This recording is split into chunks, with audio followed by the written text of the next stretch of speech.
So, Caitlin Clark is getting defended by people from all walks of life. From all, like, we've heard Skip Bayless.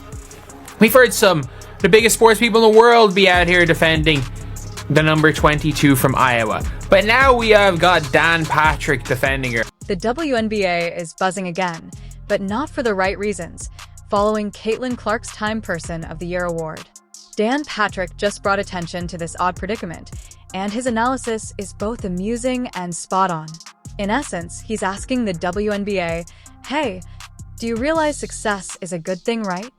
It's so silly that you can't help but laugh before realizing how important this is for the sport's future. It just drives me crazy that we keep, it's black, it's white, it's the new, it's the old, She brought eyeballs. That's all. You're flying charter jets now. Now let's see how you build on this. Johnson, the CEO of the Washington Mystic, is not celebrating Clark's accomplishment. Rather, she is furious, claiming that Clark is unworthy of the honor and that the WNBA as a whole should have been honored at that time rather than just one player. And so last night we read Time magazine where Caitlin Clark was named Athlete of the Year. Why couldn't they have put the whole WNBA on that cover and said the WNBA is the league of the year because of all the talent that we have? However, sports broadcasting legend Dan Patrick isn't having any of it and responded angrily on his podcast, putting pressure on Patrick's claim that Time Person of the Year, not People of the Year, should win because the awards have historically focused on individual effect rather than communal accomplishments. But if you're Time's Person of the Year, it's not the People of the Year, it was a Person of the Year. In essence, Patrick is stating that you can't have it both ways. Although Clark's popularity is greatly helping Johnson's team, she is nevertheless unhappy with Clark's recognition. It seems as though they are battling against their own success. Can't we just acknowledge Caitlin Clark changed the WNBA? That's it. It's okay. Now, let's examine it from this angle.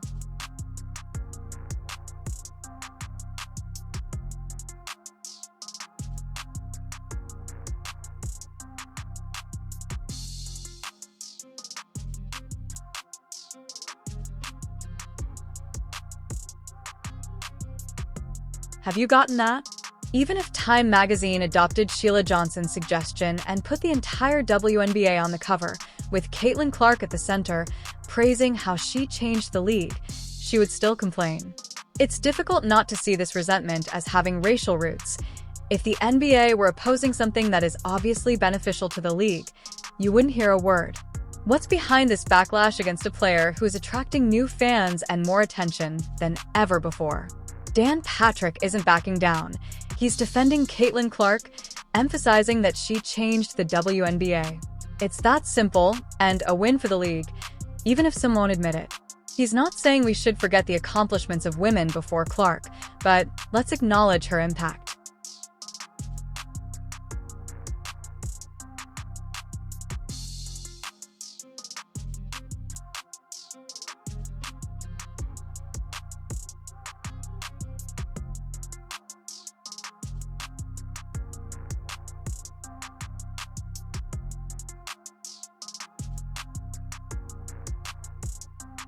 Did you hear Dan Patrick suggest that Caitlin Clark has had a significant impact on the WNBA? Consider how Wayne Gretzky changed hockey when he joined the LA Kings. Patrick claims that Clark is transforming women's basketball in the same way that she's playing it. The best part is that he acknowledges that Clark's influence doesn't diminish the legacy of the retiring players who founded the league. It's not a zero-sum game. Take a victory lap.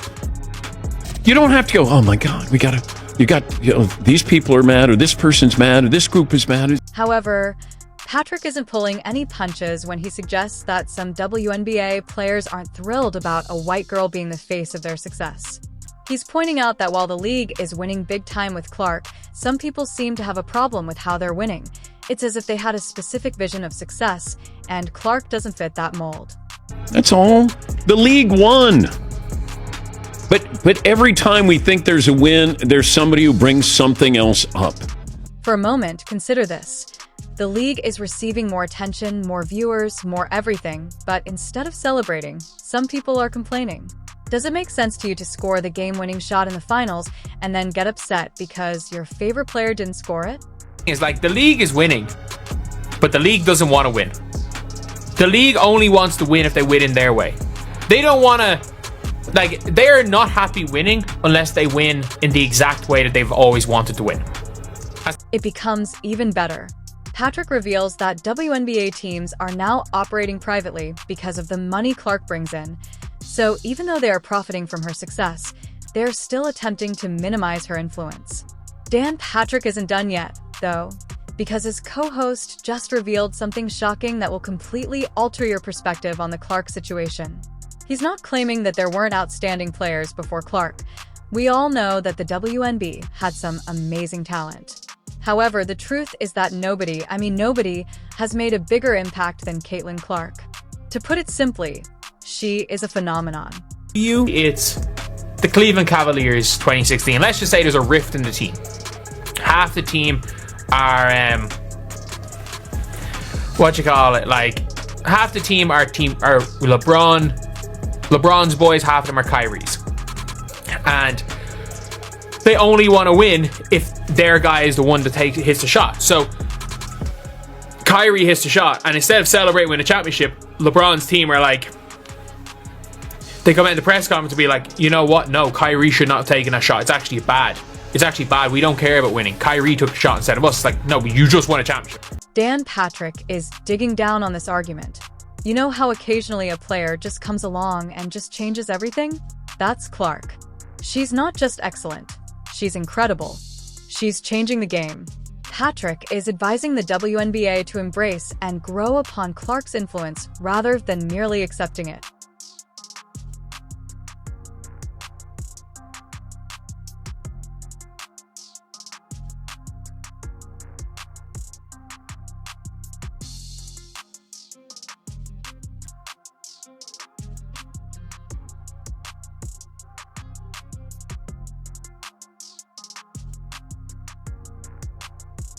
It seems as though he is providing the WNBA with a blueprint for success, which they're attempting to disregard.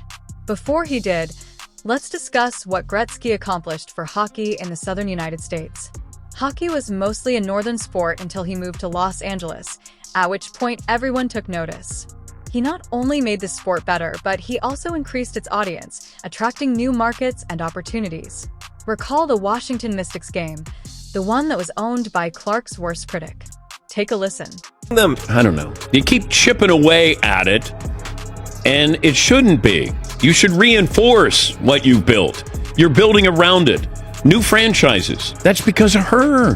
The odd aspect is that, rather than celebrating this, some WNBA players seem to be fighting against it. That was history, and it happened because of Clark. She's even having a Gretzky-level impact on those who are criticizing her. It seems as though they are afraid of their own success and fear that Clark's fame may eclipse other players or alter the league in ways they find uncomfortable. She had the biggest crowd in the history of her franchise or any franchise at 21,000 last year for a home game. Against the Fever. This is where things get really messed up. This anti-Clark feeling has been simmering beneath the surface for years, but now that more people are watching the WNBA, all of those side eyes, whispers, and resistance are finally coming to the surface. We talked about the WNBA, we talked about Caitlin Clark last year all the time. Yeah. It was Otani, LeBron, who at NFL, Caitlin Clark. Yeah. And now they're, well, what about? It's a lot of whataboutisms. I know. Like, can't we just be grateful that she's bringing so many eyeballs to the sport that normally they weren't watching this, no matter how great a player, Kelsey Plum, Sabrina Ionescu, Breonna Stewart, all great players. But they weren't doing this. No. Kelsey Plum scored 3,500 points in her career. But she wasn't the attraction here.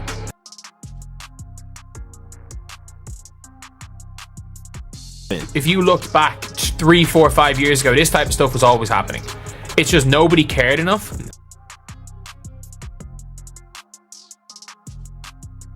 The problem is that people are now talking about the WNBA. People are interested in WNBA. So now we're looking at a situation where, okay, all these people are now interested in it. So we're talking about it, and that's not what the WNBA wants, unfortunately. Like, I think if the Mystics owner had said this 2 years ago, no one cares, and no, it wouldn't have been news, because the people that were watching are the people that are the anti-Clark crew that were probably in full agreement with the Mystics owner. After that snub, Clark didn't just get better. She went on to become the WNBA's top guard by a wide margin. Before the Olympic decision, things were completely different. Although Clark was already remarkable, she was even more so after that. There's no way she was not sitting there complaining, being like, they picked an injured player over me? They picked a 42-year-old over me? Like, there's no way that that was not Caitlin Clark's attitude. Because as much as there's respect there, she's going to feel hard done by, especially because the way it sounded in the interview, she was probably told she was on the team when she was in college.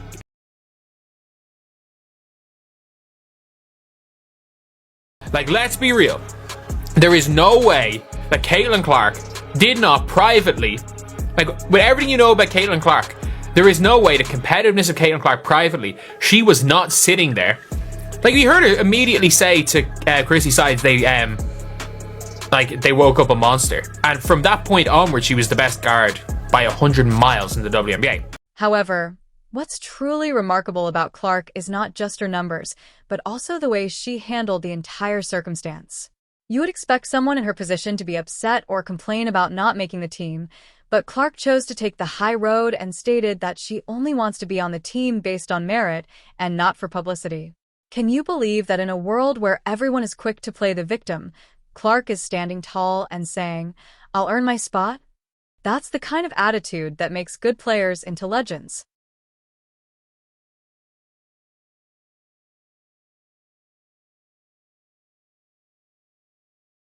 This entire situation demonstrates how poorly the WNBA is managing Clark's ascent.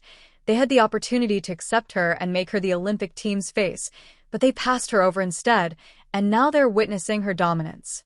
The WNBA is at a crossroads. They can either embrace Clark and ride this wave of excitement, or they can continue to resist and watch as she changes the game with or without them. One thing is certain, though. Clark isn't slowing down. The question is whether the WNBA will finally get on board or continue to shoot themselves in the foot.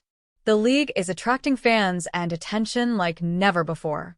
What happens next could change women's basketball forever. Dan Patrick has a simple message for the WNBA. Don't try to stop Caitlin Clark from succeeding. It's unbelievable that certain league members are still against her. It's as if they have a superstar standing in front of them and they're ignoring her. Sabrina Ionescu was a triple-double at Oregon. She's not the player that Caitlin Clark is. You got people. Now we see these other players. It's a benefit. Now people are seeing Breanna Stewart's one of the greatest players of all time. Maybe the most decorated player of all time, if you look at college lacrosse.